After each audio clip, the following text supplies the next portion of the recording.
Yeah, this video right here, first of all, God bless everybody. Hope everybody's having a great morning and day. But this video is about these clowns, dudes that don't know nothing about basketball, that have been hitting me up on my comments telling me that 82 games now is harder than back then. I guess y'all not students of the game. I guess y'all never saw the 80s and 90s. Y'all never seen it. The game was more physical. It was harder, 10 times more harder. I guess y'all never heard the Larry Bird stories, the Magic Johnson stories, the Michael Jordan stories. I guess y'all never heard the Patrick Ewing stories, you know what I'm saying? And the Boston Celtics story, the Pistons story, how they had the Jordan rule, and how every time you went into the paint, whether you get a flagrant foul, which was a regular foul, how you would get bruised up, beat up, tackled, hit with elbows and shoulders, like if they were tackling you in a football game.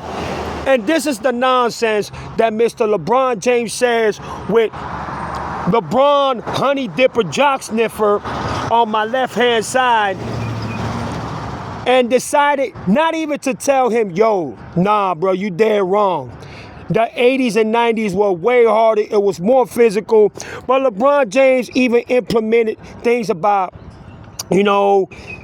that's why you don't have enough players now, that don't get ankle injuries. And he implemented Vince Carter and several other players. If, let's just say, somebody goes into the paint and you get stepped on your ankle, how severe it will be. But now it's more difficult, like a clown that he is, to play 82 games. That's why load management is so much better now. It gives players a more,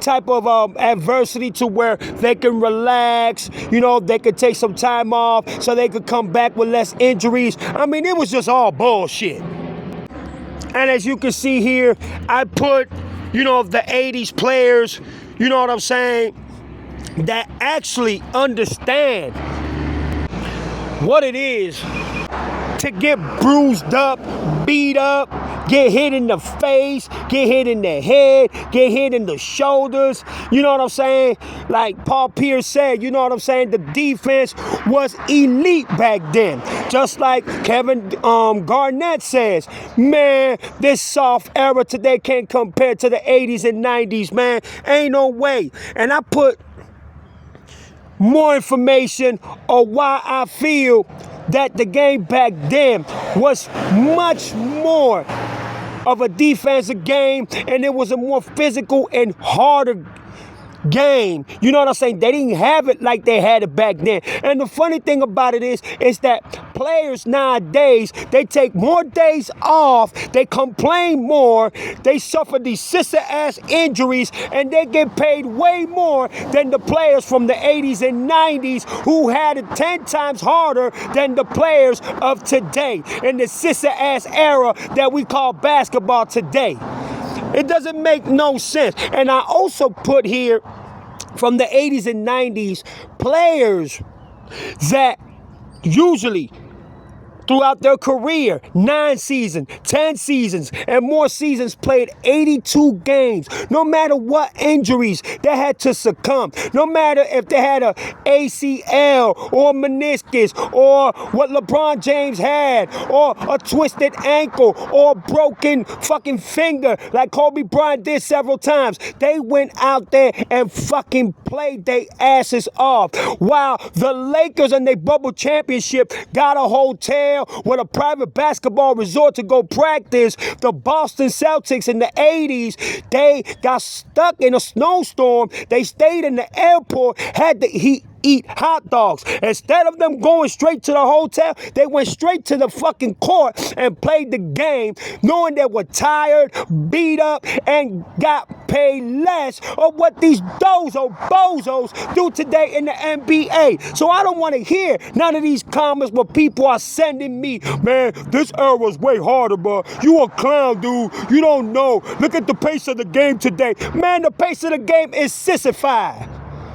The pace of the game today can't compare to the 80s and 90s in no way. I don't care what any of you people say, think, feel.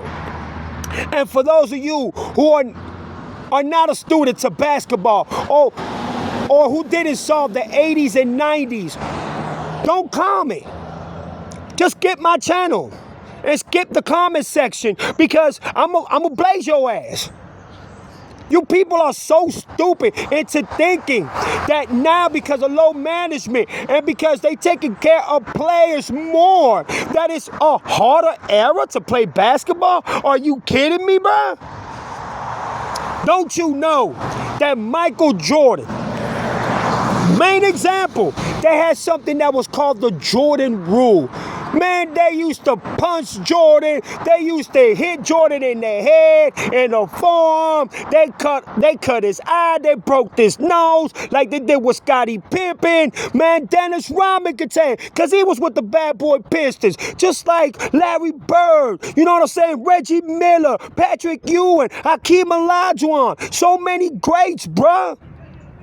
And these boys, they play like they were playing football. And Jordan suffered a lot because of it. But instead of him complaining, instead of him going on low management, instead of him saying, man, I need a break, man. Man, Jordan one time, I think he had a twisted ankle in a game. And there was a teammate that was sitting right next to him. And he said, hey, come here, young fella. Hey, man, just sit out this game, man. Jordan said, nah, man. Man, I need to go out there, man. I need to go out and play, man. My fans, people out here pay hard-earned money to watch me play, man. I ain't gonna sit out here and just do nothing. You know how many points Jordan scored in that game? I think 30-something points. Just comes to show you how much valuable and how much respect the 80s and 90s had, even with the trials and tribulations of being more physical and getting paid less than these players do today, meant to the game. You know what I'm saying? Look at all these players that I put right here that are in my screen. All these players suffered bruises, broken noses, broken eyelashes, if that's how you want to put it. You know what I'm saying? But they didn't complain. They sat there and played. They busted their ass. And for the little bit that they were getting paid compared to the players of what do today. I don't want to hear that nonsense, man. You see, these so-called basketball lovers and basketball fanatics, they always want to come with the excuse talking about, man, you old heads always want to talk this and that. Man, it's not about being an old head. It's about knowing the game of basketball, having the love and respect and studying the game for what it was. Now, man, you even pinch somebody in the back. Oh my God, foul, my shoulder's messed up. Oh, I gotta get out the game. Just like LeBron did in the Cleveland game. He found an excuse to get out the game and put a fake injury because he got embarrassed by 30 points. Stop the bullshit, man, for real. It doesn't make any sense what these young heads be doing, man. Yeah, young heads. My bad, I almost say old heads, but it's these young heads that don't know shit about basketball. All they know is LeBron James highlights and reels, and you know what I'm saying, what they put out through his career and what the media be sending them. That's all they know. They don't know nothing about basketball. They don't know what it is to be dedicated and to actually do what these players did in the 80s and 90s. They don't know the sacrifices. They don't know the ups and downs. They don't know.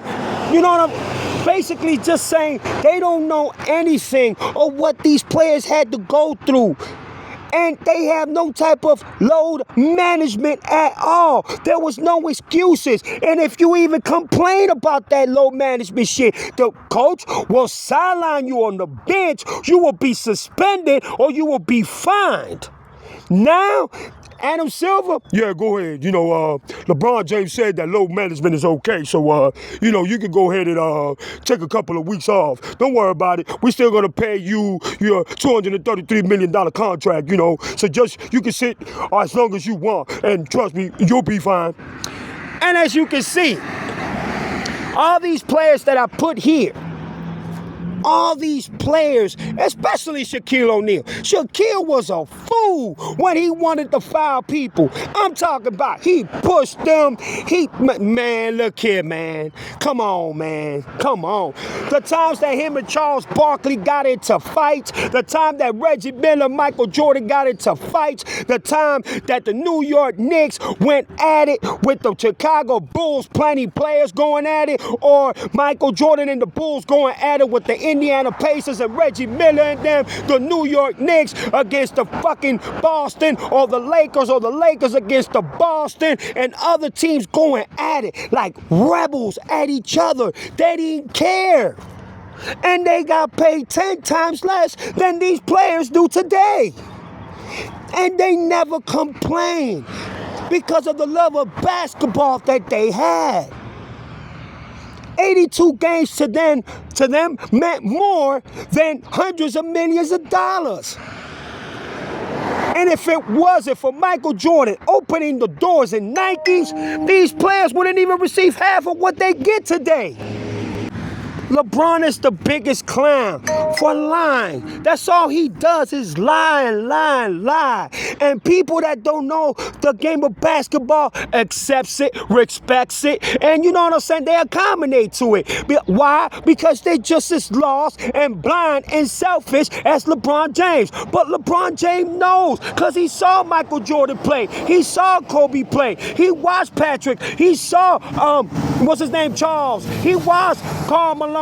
He watched, you know, the bad boy Pistons. He watched all the boys play, man. And still, he's going to sit there and say, the game, you know, it's not harder because, you know, the 80s and 90s, you know, it wasn't as much as difficult as it is today because, you know, today, you know, we have more phase and space, you know what I'm saying? And which makes it even more difficult for players. But that's why you don't hear too much of these soft narrative issues and people getting injured. Man, if you don't shut up, you know you dead wrong for that. But that's what you want to sell the people. That's what you want to sell the media. And the media's going to back you up 100% because you got them in your pocket. There is no way that LeBron James or 85 to 90% of these players would have survived the 80s and 90s. The way that they would play, it's like they were out there playing football. It's like they were out there just about to kill each other. So I don't understand. What are they talking about? I don't understand why LeBron is doing this. I don't understand why LeBron is disrespecting the game like this, and especially the 80s and 90s. If it wasn't for them, you would have never even been playing, bruh. Stop lying, man. And then these LeBron jock sniffers, honey dipper, nipple booty sucking, you know what I'm saying, players that love LeBron are just going to go ahead and go with it. You know why? Because they need a paycheck. They need a commission. Oh, yeah, you know, LeBron, I'm doing bad, man. I'm just going to say you're the greatest player of all time, knowing that you're not. But, you know, I'm going to go ahead and just do that for you because I know you're going to give me a big-ass paycheck. You know what I'm talking about? Clutch Sports going to look out for me. That's exactly why LeBron is running this narrative. He can't do it with championships no more because he ain't gonna win one. He can't do it, you know what I'm saying, in a way where actual players back then, they did it by being in the court. They talked in the court. They represented in the court, not through media, not through nobody. They left their game, left everything right there in the court. LeBron James, he looks at a camera, he looks at the media, he looks at people that he got on his pocket to clarify how great he is. Michael Jordan and the greats never did that. Never. Bill Russell, Kareem, Witt, Jerry West, ain't never did no shit like that. But here you got LeBron that knows that he would never win the battle when it comes to him being the GOAT. So they try to switch the narrative to make him look like he's the GOAT, when we all know who really loves the NBA and who really loves the sport itself know that it is cap and it is BS. And let me tell y'all something. For him to disrespect the people that came before him, it's a form of disrespect. It's a form of him not showing clarity to those that came before him. And for him to clown him like that, look how sissy of a foul LeBron is with his fake injuries. Yeah, I had the LeBron James doctors, the two best doctors in the world, and they said that my recovery was the fastest recovery in history. They never seen anything like that. Man, come on, man. And then you talking about playing 82 games? You only played 82 games once. Once in your career. Once. Just once. And you talking about it's harder? With all this low management that Michael Jordan talked about? And Jordan said, nah, man. It was personal to him. He wanted to go out there and play as much as possible. Why? Because he wanted to make sure he gives the fans what they came for. You know what I mean? He didn't want to disappoint the fans. He didn't want to disappoint his team. He didn't want to disappoint everybody that loved him. You know what I'm saying? So it's like, you know, they just doing this. Well, LeBron is doing this because he's looking for a way. He's looking for clarity. He's looking for validation from everybody. That's the most important part that people need to understand. He's looking for validation because he knows he messed up. His legacy is messed up. It will never be the same again. He destroyed, he torn his own legacy, being one of the greats, and also, you know what I'm saying, having the love and respect that he once had for basketball. That's not there anymore. So the lies and the manipulations and the demise is the only thing that is working for him at this moment as we speak. And that's the sad part about it, because I remember when basketball was basketball. This is the times when basketball was more physical, was harder, was more determination, more motivation, more to where you had to be stronger, you had to be more on point, and it was antagonizing. You know what I'm saying? How players got hit, how players, you know what I'm saying, were bruised, how they would just have to tape it up and just keep going with no excuse and no, you know what I'm saying, complaining and no validation at all. Just go out there, do what you got to do. If you win the game, beautifully. You made it to the NBA Finals and became a champion, beautifully. You understand what I'm saying? It wasn't all that complaining and crying. Oh my God, look at him. He hit me with his pinky. He hit me in my head. No, did he? You know, he hit me on my leg. You know, he did this to me while the referees ain't calling fouls. Back then, if LeBron James would have been playing and he would have been complaining like that, he would have been rejected out the game. He would have been fined and even suspended a couple of games, because that's how physical, that's how hard the game was back then. If you wasn't there to prove and to show that you was strong, that you was that motivated like the 80s and 90s players were, then you know what? You wasn't valued to anything. Nobody would have respected you. They would have whooped your ass like you see right here. You know what I'm saying? You see what Reggie just did to Michael right there? And today, Reggie would have been called for a fucking offensive foul. Jordan would have had 2 shots and plus the ball. You know what I'm saying? That's what players do nowadays. They choke. They choke when it comes to getting up. And yo, just take the pain, bro. You know how many times Kobe Bryant had to put his finger back in place and play with it taped up? You know what I'm saying? His ankle and all that bullshit. You know how many times Jordan was beat up? You know how many times other players had to succumb to so many injuries that were getting beat up in the motherfucking paint, in the perimeter, even when they were playing defense? It was 10 times more difficult. It was 10 times harder, and it would never compare this era or what it was back then. There is no other way for me to put it. I'm just letting y'all know what it is, and that's the truth. There is no way that LeBron James is believable when it comes to him lying in that level and antagonizing and manipulating people in this level. There's just no respect at all. The 2000s and up, you know what I'm saying, were the hardest eras and the hardest times to play 82 games. Come on, LeBron, stop capping, dog. We already know what you're doing, man, and you're making yourself look bad, you're making yourself look sadder, and you're making yourself look more stupid every day. Just fucking retire, bro, and let the others shine, man. Let the others do what they need to do. Let the others, you know what I'm saying, be congratulated and celebrated and be, you know, observe and analyze and be noticed. You know what I mean? We don't need you no more. The NBA doesn't need you anymore. And you want to go ahead and see and talk about 82 games? 82 games?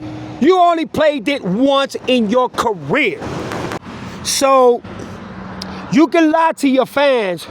You can lie to the people who you've been fooling throughout your whole career, but you can't lie to real fans like us. You can't lie to real basketball lovers and fanatics like us. You understand? All that narrative that you're doing is gonna fall apart like all your lies have been exposed and fall apart. But this is the ending of the video. Y'all let me know what's up. You know what I'm talking about, what y'all think about it. You know what I'm saying? Am I right for saying what I'm saying, or am I wrong? I don't believe I'm wrong. I believe that this man is looking desperately for a way for people to see him as the GOAT and for him to be right in everything. But this cis-ass basketball that we see today, it's nothing compared to the 80s and 90s, and especially when you had to play 82 games. But y'all holler at me and let me know, man. This your boy Chico Black Jalo, so I'm out of here, y'all. Peace.